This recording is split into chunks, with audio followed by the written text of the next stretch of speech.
Hello dear exam comrades, তোমাদের প্রত্যেককে welcome exam comrades ইউনিভার্সিটিতে। আর আমি অনু শর্মা চলে এসেছি রেলের প্রাইম খবরগুলোকে নিয়ে, যেগুলো রেলের আরআরবি এনটিপিসি পরীক্ষা সামনেই আসছে, তার কারেন্ট অ্যাফেয়ার্সের কুইক র্যাপিড রিভিশনের জন্য ক্লাস করতে করতে আমরা যেমন রিভিশন দিচ্ছিলাম, তারই নেক্সট এপিসোড 4 নম্বর ক্লাস নিয়ে আমরা চলে আসছি। বাবা চলো সেশন আজকে শুরু করছি। নোট কিন্তু তোমাদের দেখো ডেসক্রিপশন গ্রুপে দেওয়া আছে, ডেসক্রিপশন বক্সে টেলিগ্রাম গ্রুপের লিঙ্ক। যারা এখনো জয়েন করোনি তারা জয়েন করে যাও, এই নোটসগুলো সব কিন্তু ওখানে দিয়ে দেওয়া হচ্ছে ক্লাসের ঠিক পরে।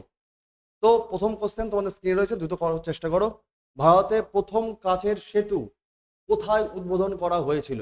অপশন এ কোচি কেরালা, নাকি অপশন বি বিশাখাপত্তনম অন্ধ্রপ্রদেশ, নাকি অপশন সি কন্যাকুমারী তামিলনাড়ু, নাকি অপশন ডি পোরবন্দর গুজরাট। ভারতের প্রথম কাচের বন্দর কোথায় করা হয়েছে? আশা করি ছবিটা দেখলেও পেয়ে যাওয়া উচিত। ফটাফট উত্তর দাও স্যার, এর অ্যান্সার কি হবে? Option C is the correct answer, Kanyakumari Tamil Nadu. Kanyakumari Tamil Nadu is the right answer, অর্থাৎ যেখানে বিবেকানন্দ আইল্যান্ড রয়েছে সেখানটাই। কি স্যার ডিটেলটা? তামিলনাড়ুর মুখ্যমন্ত্রী এম.কে স্টালিন কন্যাকুমারীতে ভারতের প্রথম কাচের সেতু উদ্বোধন করেছেন। এই সেতুটি বিবেকানন্দ রক মেমোরিয়াল আর তিরুবল্লবর মূর্তিকে সংযুক্ত করে।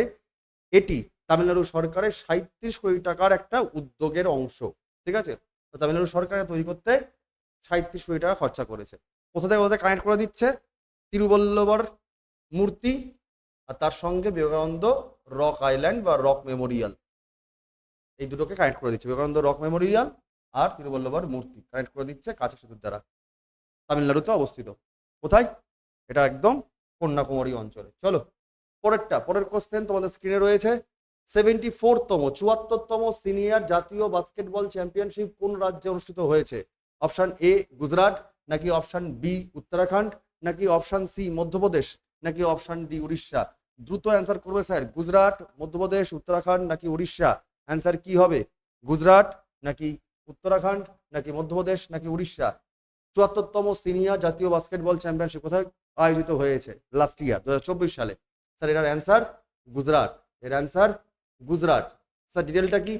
ডিটেলটা হচ্ছে 74তম সিনিয়র ন্যাশনাল বাস্কেটবল চ্যাম্পিয়নশিপ এই বাস্কেটবল ফেডারেশন অফ ইন্ডিয়ার আন্ডারে পালন করা হয়েছিল। গুজরাট স্টেট বাস্কেটবল অ্যাসোসিয়েশন তারা এটা আয়োজিত করেছিল। টুর্নামেন্টটা পার্টিকুলারলি গুজরাটের ভাবনগর শহরে আয়োজন করা হয়েছে। ভাবনগরের পার্টিকুলার সিটসার স্পোর্টস কমপ্লেক্স ইনডোর স্টেডিয়ামে আয়োজন করা হয়েছিল। গুজরাটের ভাবনগরের সিটসার স্পোর্টস কমপ্লেক্স ইনডোর স্টেডিয়ামে আয়োজন করা হয়েছিল, যেখানে 900 জনেরও বেশি ন্যাশনাল লেভেল এবং ইন্টারন্যাশনাল লেভেলের খেলোয়াড় অংশগ্রহণ করেছে। 150 জনের বেশি অ্যাডমিনিস্ট্রেটিভ লোকজন ছিল এবং রাজ্য প্রতিনিধি লোকজন তারা অংশগ্রহণ করেছিলেন এই উদ্বোধনের দিনকে। এবং মোস্ট ইম্পর্টেন্ট খবর খেয়াল রাখতে হবে, ভারতের 2036 সালের অলিম্পিক আয়োজনের লক্ষ্য রেখে 36 সালে যাতে ভারত আয়োজন করতে পারে অলিম্পিক, কথা হয়ে রয়েছে, হোস্টিং কান্ট্রি হবে, তাকে লক্ষ্যমাত্রা রেখে গুজরাটে পরপর 25 সাল, 26 সাল এবং 29 সালে 5টি বিশ্বমানের ক্রীড়া ইভেন্ট, স্পোর্টস ইভেন্ট আয়োজন হতে চলেছে পরপর গুজরাটে। তার লক্ষ্যমাত্রা একটাই, 2036 সালে ভারতবর্ষ অলিম্পিক গেমসকে আয়োজন করে। তার জন্য ভারতবর্ষের সরকার বিভিন্ন রাজ্যে, বিশেষ করে গুজরাটে বিভিন্ন রকম স্টেডিয়ামে তারা নিজেরা প্রিপেয়ার হচ্ছে বড় বড় ইভেন্ট নিয়ে। এই জন্য 25 সাল অর্থাৎ এই বছর, পরবর্তী বছর 26 সাল এবং 29 সালে বিশ্বমানের বড় বড় স্পোর্টস ইভেন্টগুলো অর্গানাইজ করে চলেছে। তো এইগুলো একটু খেয়াল রেখো, কারেন্ট ইভেন্টের জন্য ইম্পর্টেন্ট খবর। চলো নেক্সট খবর চলে আসি। তোমাদের স্ক্রিনে রয়েছে রাইথু ভরসা প্রকল্প, খুব ইম্পর্টেন্ট প্রকল্প একটা। রাইথু ভরসা প্রকল্প কোন রাজ্যের সাথে সম্পর্কিত, মানে কোন রাজ্য সরকার রাইথু ভরসা প্রকল্প লঞ্চ করলো সাম্প্রতিককালে? Option A Karnataka, option B Telangana, নাকি অপশন সি উড়িষ্যা, নাকি অপশন ডি হরিয়ানা। রাইট অ্যান্সারটা কি হবে? রাইথু ভরসা দ্যাট মিনস কৃষকদের জন্য এক ধরনের এগ্রিকালচারাল স্কিম, ফার্মার স্কিম। কোন রাজ্য সরকার এটাকে প্রতি প্রকল্প চালু করেছে? স্যার এটার অপশন কি হবে? কমেন্টে জানাও। তেলেঙ্গানা নাকি হরিয়ানা নাকি উড়িষ্যা নাকি কর্ণাটকা, কি হবে sir answer?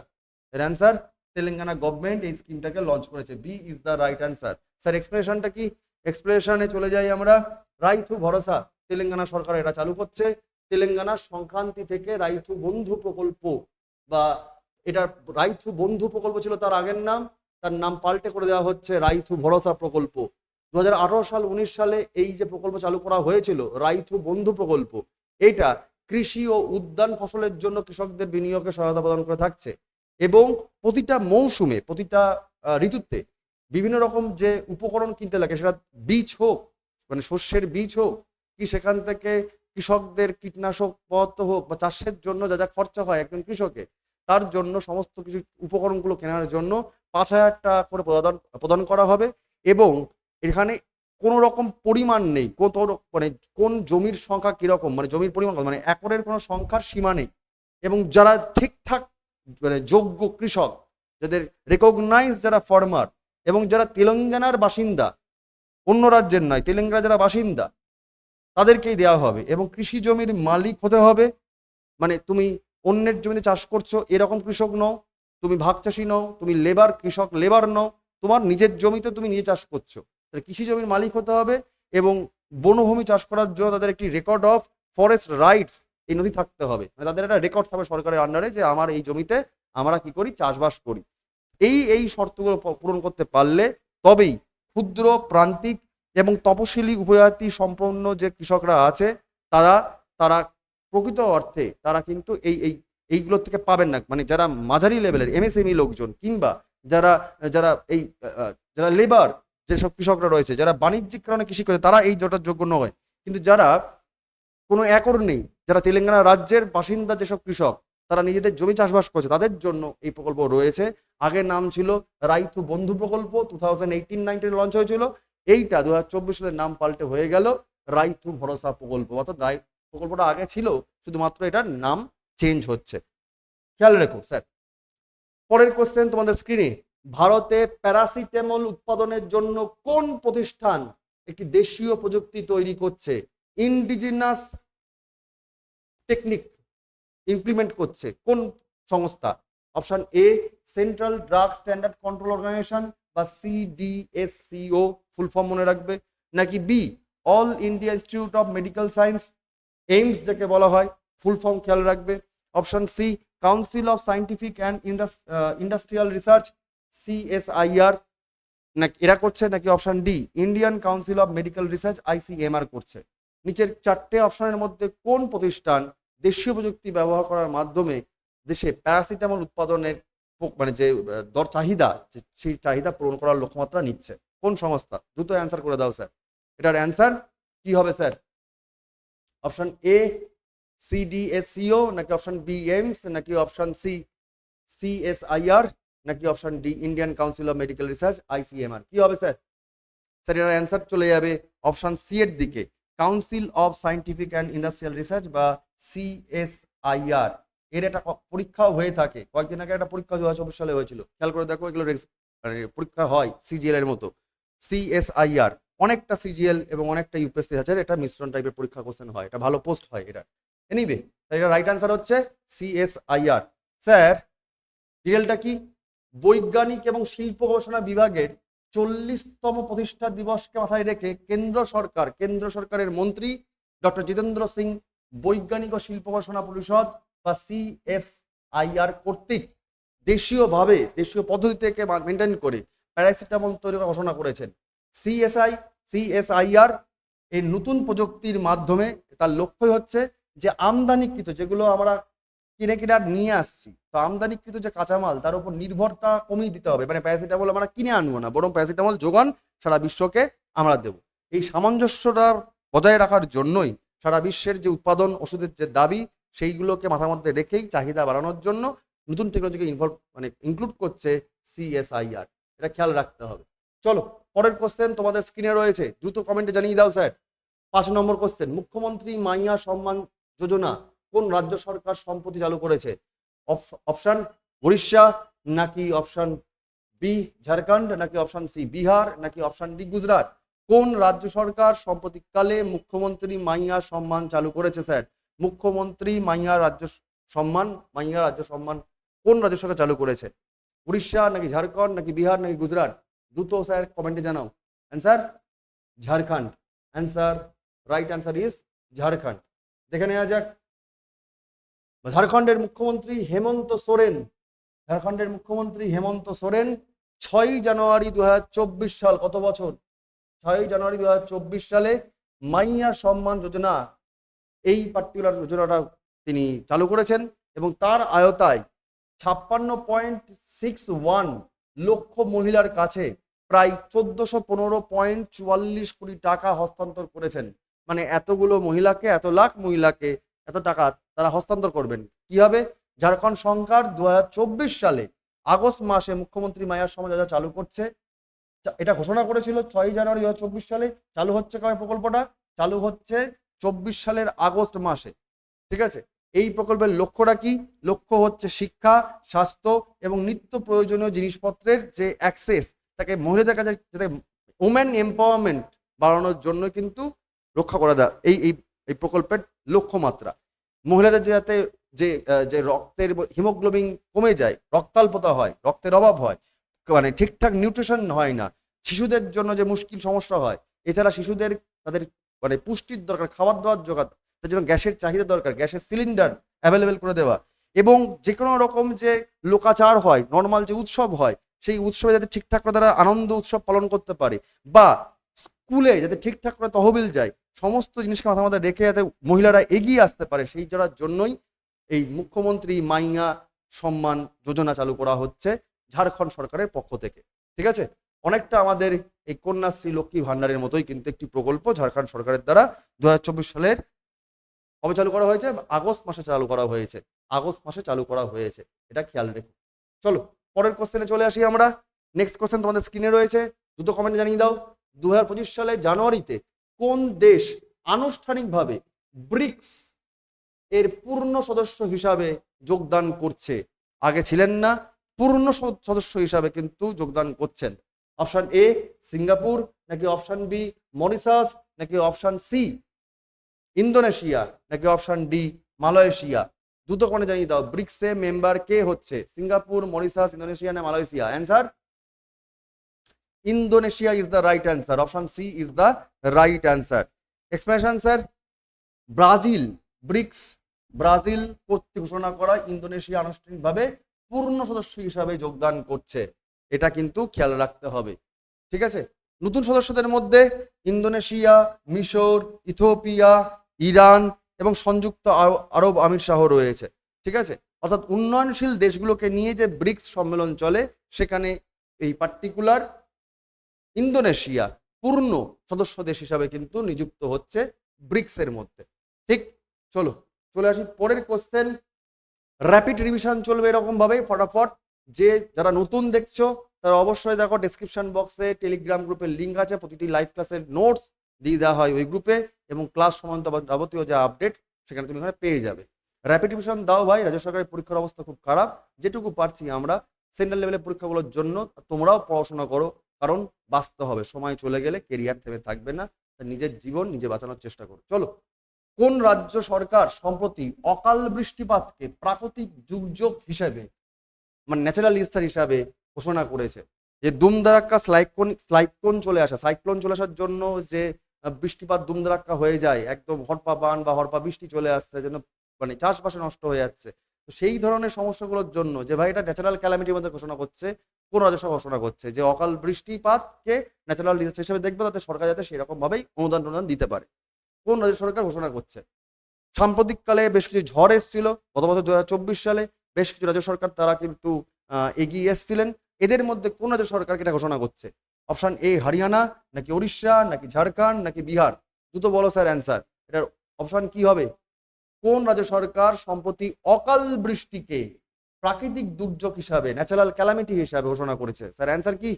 Right answer Orissa. B is the right answer, B is the right answer. Explanation, উড়িষ্যার মুখ্যমন্ত্রী বর্তমানে যিনি রয়েছেন মোহন চরণ মাঝি, মোহন চরণ মাঝি বর্তমানে উড়িষ্যার মুখ্যমন্ত্রী অকাল বৃষ্টিপাতকে প্রাকৃতিক দুর্যোগ হিসেবে চিহ্নিত করছেন, এবং এই রাজ্য দুর্যোগ প্রতিক্রিয়া তহবিল SDRF ব্যবহার করে ফসলের ক্ষতিপূরণ দেওয়ার জন্য তিনি সিদ্ধান্ত নিচ্ছেন।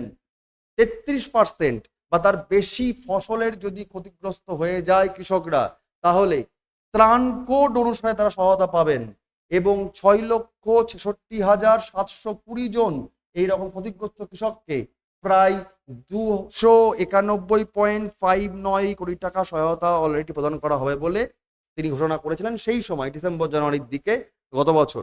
2024 সালের 20 থেকে 28 ডিসেম্বরের মধ্যে যে অকাল বৃষ্টিপাত হয়েছিল 2024 সালে, সেখানে প্রায় 2,26,791 হেক্টর কৃষি জমিতে ফসল ক্ষতিগ্রস্ত হয়েছিল এবং সেই কারণে ভুবনেশ্বরে কৃষি উড়িষ্যা কনক্লেভ আয়োজন করা হয়েছিল 2025 সালে। এটাও খেয়াল রেখো, কোথায় করা হয়েছিল কৃষি উড়িষ্যা কনক্লেভ, নিচের কোন শহরে আয়োজন করা হয়?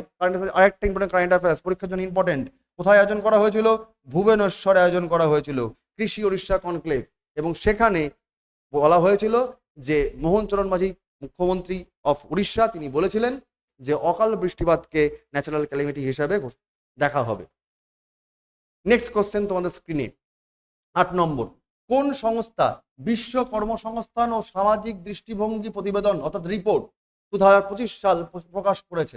কোন সংস্থা ওয়ার্ল্ড যে এমপ্লয়মেন্ট, কর্মসংস্থান এবং সামাজিক দৃষ্টিভঙ্গি, সোশ্যাল যে পার্সপেক্টিভ, তার রিপোর্ট প্রকাশ করেছে? নিচের কোন সংস্থা? অপশন এ আন্তর্জাতিক শ্রম সংস্থা আইএলও, নাকি অপশন বি বিশ্ব স্বাস্থ্য সংস্থা হু, নাকি আন্তর্জাতিক অভিবাসন সংস্থা আইওএম, নাকি আন্তর্জাতিক মুদ্রা তহবিল সংস্থা আইএমএফ? নিচের কোন সংস্থা বিশ্ব কর্মসংস্থান ও সামাজিক দৃষ্টিভঙ্গি প্রতিবেদন বা রিপোর্ট প্রকাশ করেছে? দ্রুত কমেন্টে জানাও স্যার। তার মানে সোশ্যাল ইম্পর্টেন্স, এমপ্লয়মেন্ট, কিংবা ন্যাচারাল ক্যালামিটি, সায়েন্স টেকনোলজি, কিংবা আজকে কোনো মৌ চুক্তি, সমস্ত ইম্পর্টেন্ট জোনগুলো, তার থেকে মোস্ট ভাইটাল খবর যেগুলো 1 থেকে 2 বছর ধরে চলছে, সেগুলো কিন্তু তোমাদের সামনে তুলে আনা হচ্ছে। এই খবরগুলো পরীক্ষার জন্য খুব ইম্পর্টেন্ট। এখান থেকে তোমার কিন্তু কোশ্চেন কমন পাওয়ার চান্স প্রবল, কারণ এই 5ই জুন থেকে 23শে জুন যে পরীক্ষা চলবে, আরআরবি এনটিপিসি বলে দিয়েছে, তার মধ্যে এতগুলো শিফট, এই ধরনের খবরগুলো কিন্তু ইম্পর্টেন্ট। র্যাপিড রিভিশন দাও বাবু। বলো কি হবে অ্যান্সার? এর অ্যান্সার কি হবে? আইএলও, নাকি হু, নাকি আইওএম, নাকি আইএমএফ? কোন সংস্থায় রিপোর্ট প্রকাশ করেছে? স্যার এটার অ্যান্সার অপশন এ আন্তর্জাতিক শ্রম সংস্থা আইএলও, তারা এই রিপোর্ট প্রকাশ করছে। ডিটেলিং স্যার, ডিটেলিংটা হচ্ছে আন্তর্জাতিক শ্রম সংস্থা আইএলও 2025 সালের জন্য বিশ্ব কর্মসংস্থান ও সামাজিক দৃষ্টিভঙ্গি রিপোর্ট প্রকাশ করেছে এবং এই প্রতিবেদন বা এই রিপোর্ট অনুযায়ী কি বলে দেওয়া হয়েছে যে জিও পলিটিক্যাল যে এক্সাইটমেন্ট রয়েছে, জলবায়ু যে ক্লাইমেট চেঞ্জের জন্য যে ব্যয় হচ্ছে, এক্সপেন্ডিচার হচ্ছে, কিংবা যে আনমিউচুয়াল বা যে অমীমাংসিত যে ঋণ বা ডেট হচ্ছে, সেই সমস্যার জন্য চলমান বিশ্বে, সারা বিশ্ব জুড়ে যে শ্রমের চাহিদা রয়েছে, যে বাজারের চাহিদা রয়েছে, সেটাকে তুলে আনা হচ্ছে যে কত লোক আনএমপ্লয়েড হয়ে রয়েছে। 2024 সালে বিশ্বব্যাপী কর্মসংস্থানের ব্যবধান ছিল 402 মিলিয়ন, যার মধ্যে 186 মিলিয়ন বেকার ছিল, 137 মিলিয়ন অস্থায়ীভাবে তারা বেকার রয়েছে, 79 মিলিয়ন হতাশ কর্মী, তারা কোনো জায়গায় কোনো রকম কাজ পাচ্ছে না। ঠিক আছে, বিশ্বব্যাপী বেকারত্বের হার ছিল 5%, যেখানে যুব বেকারত্ব মানে একদম ইউথ, তারা আনএমপ্লয়েড হয়ে রয়েছে কমপ্লিটলি 12.6%। মানে একদম নিম্নস্থ আয়, মাথাপিছু যেটুকু খাবার দাবারের জন্য যে আয় দরকার, সেই নিম্ন আয়ের যে দেশগুলো রয়েছে, সেখানে উপযুক্ত কর্মসংস্থান তৈরির চ্যালেঞ্জের মুখোমুখি হচ্ছে। আরো বেশি করে সেখানে আনএমপ্লয়মেন্ট জেনারেট হয়ে যাচ্ছে, আনএমপ্লয়মেন্ট বা বেকারত্ব বাড়ছে। তো সেই জন্যই এই অনেকটা চলে আসে ব্যাপারটা, কেন ওই মহামারীর সময়কার আকার ধারণ করেছে। তো সেই জিনিসগুলো মাথার মধ্যে রেখেই এই রিপোর্ট প্রকাশ করছে কে? ইন্টারন্যাশনাল লেবার অর্গানাইজেশন বা আন্তর্জাতিক শ্রম সংস্থা। তোমরা কমেন্টে জানিয়ে দাও আইএলও বা ইন্টারন্যাশনাল লেবার অর্গানাইজেশন কবে তৈরি হয়েছিল, ইন্ডিয়া কবে এর মেম্বারশিপ পাচ্ছে এবং বর্তমানে এর হেডকোয়ার্টার কোথায় অবস্থিত। স্ট্র্যাটেজিক যেগুলোর পয়েন্টগুলো তোমরা কমেন্টে জানিয়ে দাও অবশ্যই। চলে আসো পরের পয়েন্ট, পরের কোশ্চেন তোমাদের স্ক্রিনে রয়েছে। ভারতে রাবার শিল্পকে উন্নত করার জন্য রাবার বোর্ড কর্তৃক চালু করা 2টি নতুন উদ্যোগের নাম কি? অর্থাৎ রাবার বোর্ড অফ ইন্ডিয়া তারা 2টো প্রকল্প বা 2টো প্রজেক্ট নিচ্ছে। এই 2টো প্রকল্পের নাম কি, যাতে রাবার যে ইন্ডাস্ট্রি সেটা যাতে একটু বুস্ট আপ হয় ইন্ডিয়াতে। কি কি প্রকল্প? সবুজ রাবার বা গ্রিন রাবার অ্যান্ড RPIS, নাকি ISNR, অর্থাৎ এর শর্ট পূর্ব নামটা হচ্ছে ভারতীয় টেকসই প্রাকৃতিক রাবার, টেকসই বা মজবুত যাকে বলা হয়, সাস্টেইনেবল যার ইংরেজি নাম, এবং INR এর সংযোগ। অপশন সি বলছে নে মিত্র অ্যান্ড এই সাস্টেইনেবল রাবার, নাকি উপরের কোনোটাই নয়। কোনটি স্যার প্রপার অ্যান্সার হবে? রাবার বোর্ড কর্তৃক চালু হওয়া 2টি যে উদ্যোগ, 2টো যে প্রজেক্ট, নিচের কোনটা স্যার, নাকি কোনোটাই নয়? কি হবে স্যার এটার answer? Option B is the right answer. ISNR ভারতীয় টেকসই প্রাকৃতিক রাবার এবং INR সংযোগ, এটা হচ্ছে দুখানা চালু হওয়া প্রকল্পের নাম। ঠিক আছে, রাবার ইন্ডাস্ট্রি একটা অফবিট ইন্ডাস্ট্রি, মূলত আমরা লৌহ শিল্প, কয়লা শিল্প, অন্যান্য সিমেন্ট ইন্ডাস্ট্রিগুলো পড়ে যায় খবরে, কিন্তু মনে রাখবে অফবিট ইন্ডাস্ট্রিগুলো থেকেও কিন্তু চাকরির পরীক্ষায় খবর দিচ্ছে এবং ডাইনামিক জায়গায় কোশ্চেন দিচ্ছে। এই জন্যই জায়গাগুলোকে তুলে ধরা, এই পয়েন্ট অফ ভিউগুলো বোঝো যে কেন আমরা কোশ্চেনগুলো আনছি। ঠিক আছে, চলো স্যার, ডিটেলটা কি স্যার? রাবার বোর্ড দুটো উদ্যোগ চালু করেছে, একটা হচ্ছে ISNR আর একটা হচ্ছে INR কানেক্ট। এই ISNR বাজারে, ইউরোপিয়ান ইউনিয়নের যে বাজার, সেখানে রাবার সরবরাহ শৃঙ্খলা সহজতর করে তুলবে বলে একটা ধারণা করা হচ্ছে। এবং এই ইউ বন উজাড় নিয়ন্ত্রণ, যাতে বন না কাটা হয় তার জন্য ব্যবস্থা করা হচ্ছে। রাবার পণ্যের উৎপত্তি দেখভাল করা হবে এর মাধ্যমে, এবং এর মান ঠিকঠাক করে নির্ধারণ করা হবে এবং সার্টিফাই করা হবে, যাতে সাস্টেইনেবল রাবার প্রোডাকশন বাড়ে এবং সাস্টেইনেবল ভাবে রাবার ইন্ডাস্ট্রি ডেভেলপ করে যায়।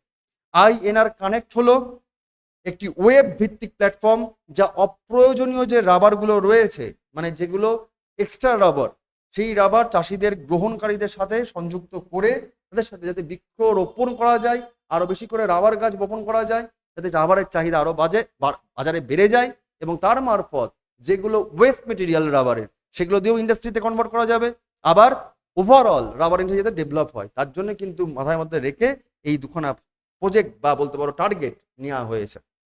অ্যান্ড আজকের জন্য লাস্ট কোশ্চেন তোমাদের স্ক্রিনে রয়েছে, দ্রুত অ্যান্সার করো। এটা আরেকটা মজার কোশ্চেন, সায়েন্স টেকনোলজির থেকে বা ইকোসিস্টেমের থেকে একটা মজার কোশ্চেন। বলো, কর্পস ফ্লাওয়ার বা মৃতদেহ ফুল বলা হয় বাংলায় বললে, কর্পস ফ্লাওয়ার নামে পরিচিত একটি বিরল উদ্ভিদ সম্প্রতি কোন দেশে প্রস্ফুটিত হয়েছে বা ফুটেছে? অপশন এ ভুটান, নাকি অপশন বি অস্ট্রেলিয়া, নাকি অপশন সি মালয়েশিয়া, নাকি অপশন ডি নেপাল? নিচের কোন দেশে এই মৃতদেহ ফুল সেটা আবার নতুন করে কি করা হয়েছে, দেখতে পাওয়া গেছে, মানে প্রথমবারের জন্য ফুটে উঠছে? কোন দেশে? ভুটান, অস্ট্রেলিয়া, নেপাল, নাকি মালয়েশিয়া? স্যার এর অ্যান্সার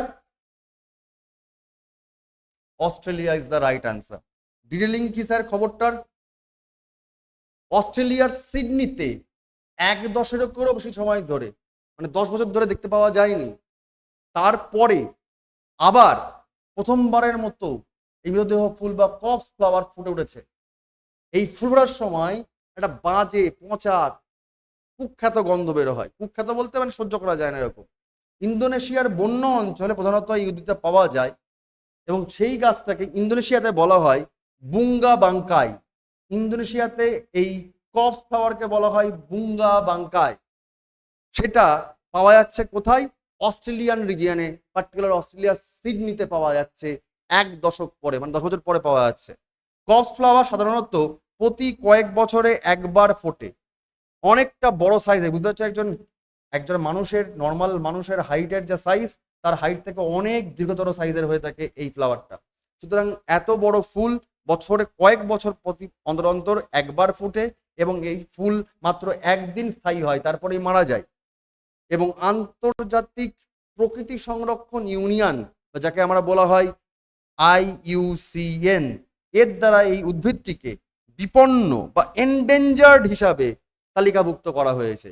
তো এই যখনই একটি বিপন্ন শ্রেণীর উদ্ভিদ, এত বড় একটা ফুল, অনেক বড় ফুল একটা, সেই ফুলটা 1 বছর পরে আবার নতুন করে ফুটছে যে কন্টিনেন্টে বা যে দেশে, তার নাম হচ্ছে অস্ট্রেলিয়া।